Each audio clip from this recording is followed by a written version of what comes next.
اللہ رب العزت نے اپنی رحمت کی بات کی ہے نا، کبھی ہم اس آیت کو دیکھے تو صحیح کیا فرمایا؟ فرمایا قل یا عبادی الذین اسرفوا علی انفسہم لا تقنطوا من رحمت اللہ، اے محبوبہ فرما دو میرے وہ بندے جنہوں نے اپنی جانوں پر ظلم کر لیا ہے، لا تقنطوا من رحمت اللہ، ان سے فرما دو وہ اللہ کی رحمت سے نا امید نہ ہو۔ اتنا حصہ اس آیت کا ہم اکثر سنتے ہیں، لیکن اس سے جو اگلا حصہ ہے وہ سننے والا ہے۔ یہاں پر تو یہ فرمایا نا کہ محبوب فرما دو میرے بندوں سے، اور پھر دیکھیں اللہ کا پیار بھی دیکھیں اس آیت میں بھی، پہلے حصے میں بھی دیکھیں اللہ کا پیار۔ فرمایا محبوب فرما دو اے میرے بندو جنہوں نے اپنی جانوں پر ظلم کیا۔ ظلم کنہوں نے کیا؟ جنہوں نے رب کی نافرمانی کی، جنہوں نے گناہوں کا ارتکاب کیا ہے، ان گناہگاروں سے بھی فرما رہا ہے اے میرے بندو۔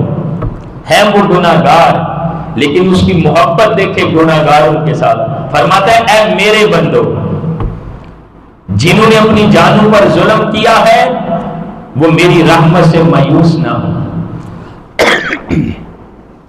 وہ میری رحمت سے نا امید نہ ہوں۔ اب آگے جو فرمایا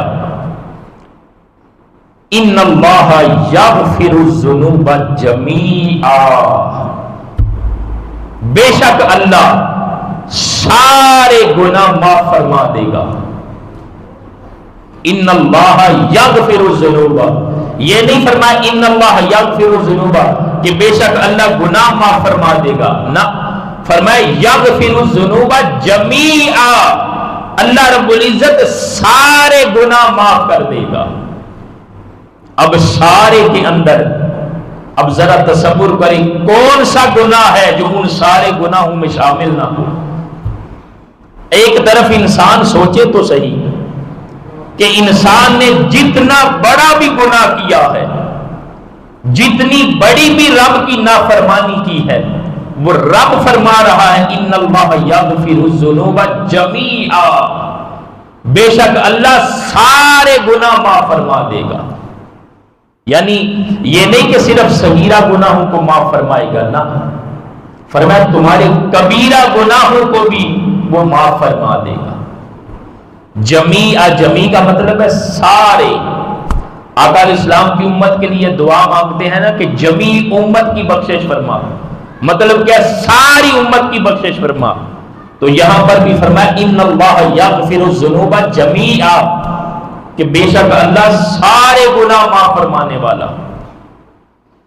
کوئی گناہ چھوٹا ہے یا بڑا ہے، فرماتا ہے تمہارا کوئی بھی گناہ ہو وہ رب معاف فرما دے گا، بس تم اس کی رحمت سے مایوس نہ ہونا، اس کی رحمت سے نا امید نہ ہونا، اس لیے کہ وہ رب تمہارے سارے گناہوں کو معاف فرمانے والا۔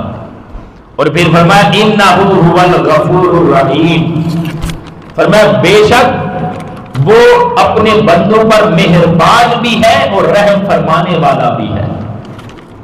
تو اس آیت میں بھی اللہ رب العزت نے اپنے بندوں کو اپنی رحمت کی ڈھارس بنائی ہے کہ میرا کوئی بندہ بھی اس نے جتنا بڑا بھی گناہ کیوں نہ کیا ہو وہ میری رحمت سے مایوس نہ ہو۔